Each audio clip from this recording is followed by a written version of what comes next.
নমস্কার, আজ আমি বানাবো মাটন, যেটা সবারই খুবই পছন্দের একটা খাবার। তো চলো দেখা যাক রান্নাটা কিভাবে করি।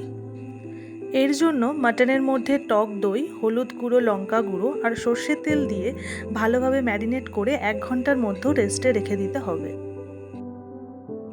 এবার কড়াইয়ের মধ্যে সর্ষের তেল দিয়ে একটা শুকনো লঙ্কা অ্যান্ড গোটা গরম মশলা দিয়ে ভালোভাবে ফোড়নটা নাড়াচাড়া করে নেব। ফোড়নটা কিছুক্ষণ ভাজার পর মিহি করে কেটে রাখা পেঁয়াজটা অ্যাড করে দেব।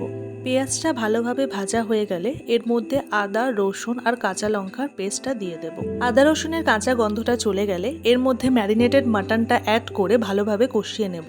কিছুক্ষণ হাই ফ্লেমে কষানোর পরে বাটিতে যে ম্যারিনেট মশলাটা ছিল সেটা দিয়ে দেব। এবার হলুদ গুঁড়ো, লঙ্কা গুঁড়ো, জিরে গুঁড়ো, ধনে গুঁড়ো সমস্ত মশলা দিয়ে ভালোভাবে কষিয়ে নেব। মশলাটা একটু কষে আসলেই এর মধ্যে টমেটো কুচি আর নুন দিয়ে আবারও ভালোভাবে কষিয়ে নেব। এবার বাড়িতে বানানো মাটন মশলাটা এর মধ্যে অ্যাড করে দেব।